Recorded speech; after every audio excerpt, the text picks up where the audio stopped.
O mga kabenos, nandito nga pala tayo sa Aling Tonias, the original seaside dampa, at dito lang ito matatagpuan sa Silang Cavite. Ayan, walang masyadong tao kasi weekdays kami pumunta at syempre masosolo namin yung lugar. Mga around 7 to 7:30 kami pumunta dyan ng gabi. Yung anak ko nga nagtuturo, sabi dun daw kami pumunta at kumain. Ayan, at dyan namin piniling kumain sa Kubo style nila. Hindi namin ito napansin noong unang dumating kami, pero nung naglibot kami, nakita namin yan. Kaya dyan na lang namin pinili kasi maaliwalas tapos mahangin. At syempre, video-video muna tayo while waiting sa pagkain. Ayan, ito nga palang in-order namin. Dito sa crabs or alimasag, ang in-order namin ay 500 grams of sweet and spicy. Dito nga pala per kilo or per gram yung order. Yan. Tapos dito naman sa tahong, umorder kami ng baked tahong. Yan. Sa hipo naman ay buttered with garlic. Yan. Tapos may in-order din kami dito sa chicken na per gram din or per kilo na good for tuna para sa amin ng anak ko na grilled barbecue. Yan. At syempre, picture-picture muna ang aking mag-ina habang naghihintay ng pagkain. Kasi 20 to 30 minutes yung mga serving time nila.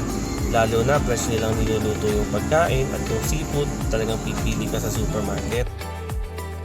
Ito nga pala mga kabuenos ang sinasabi ko sa inyo. Pwedeng kayong pumili at magtimbang tapos ipapaluto nyo sa kanila. Ayan, meron pa silang lobster, pusit, hipon, swahe at iba't iba pang klase ng mga seafoods. Meron din silang iba't ibang klase ng isda na makikita nyo.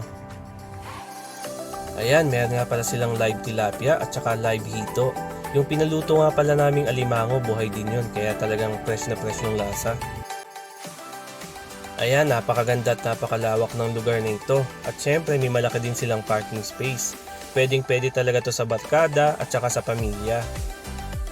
Dumating na nga yung order namin na alimango, tahong at saka hipon. At yung kanin good for 4 na sa halagang 150 pesos. Ayan yung in-order namin. Talagang presentation pa lang mukhang masarap na.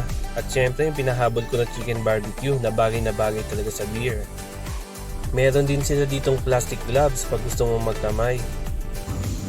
Okay, tikman natin kung talagang masarap yung kanilang sweet and spicy na hipon. Unang kagat. Okay. Ayan, para sa baked tahong, tikman natin kung talagang masarap yan. Ang taster natin, si Mami. Oh no, okay. Kain si. Kainan time! Ayan, sarap na sarap yung asawa ko sa pagkain niya ng alimango kasi talagang fresh yung lasa at paborito din niya ang seafood. At ang importante, happy si Mrs. at ang aking anak. At meron nga pala kaming take out na alimango tipon kasi hindi namin naubos. Pero yung kanin, naubos namin kasi masarap talaga. At ito nga palang right side ng restaurant nila kasi doon kami kumain sa may left side. Pero dito makikita nyo malawak pa at saka marami pa kayong pagpipilian kung saan nyo gustong kumain. O mga kabuenos, tara sa Aling Tonias, the original seaside dampa. At madali nga lang itong makita dahil nasa may highway at katabi lang ng Hacienda Outlet Mall. Okay, bye-bye na ulit. Nabusog na naman ang Diaz family. Salamat. Love you.